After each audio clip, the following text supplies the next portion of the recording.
बिस्मिल्लाहिर्रहमानिर्रहीम। अस्सलाम वालेकुम। PSRP phase 2 online application submit करने के बाद जब आपने दरख्वास्त का प्रिंट निकाला तो आपको मालूम हुआ कि आपकी एप्लीकेशन में किसी किस्म की कोई गलती है।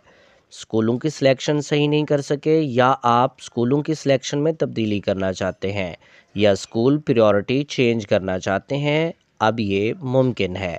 आप अपनी सबमिट की हुई एप्लीकेशन एडिट कर सकते हैं, मगर उसके लिए आपको मेरी हिदायत पर अमल करना होगा। मेरे बताए गए तरीक़ाकार के मुताबिक ये तमाम दुरुस्तगियाँ की जा सकती हैं। आपको आगाह कर दूं कि पंजाब एजुकेशन फाउंडेशन की तरफ से वाज़ेह अहकामात हैं कि एप्लीकेशन में गलतियों या गलत मालूमात की सूरत में आपकी दरख्वास्त रिजेक्ट कर दी जाएगी। इसके लिए कोशिश करें कि आपकी दरख्वास्त में कोई गलती मौजूद ना हो। दरख्वास्त को एडिट करने का आसान तरीका ये है कि आप PSRP फ़ेज़ 2 की हेल्प लाइन पर कॉल करें।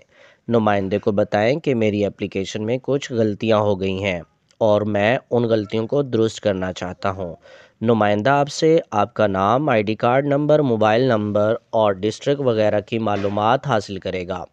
इसके बाद आपकी दरख्वास्त IT डिपार्टमेंट को फॉरवर्ड कर दी जाएगी। इस कॉल के 24 घंटों के बाद आपकी साबका दरख्वास्त डिलीट कर दी जाएगी और आप नए सिरे से नई दरख्वास्त दोबारा से शुरू कर सकेंगे।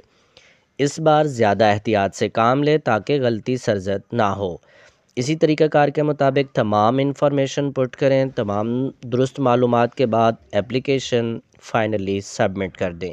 दोबारा से चालान जनरेट करें। नए चालान पर अपनी फ़ीस पे कर दें। उम्मीद करता हूँ कि आपको आज की वीडियो बहुत पसंद आई होगी। मुझे दीजिए इजाज़त। अल्लाह हाफ़िज़।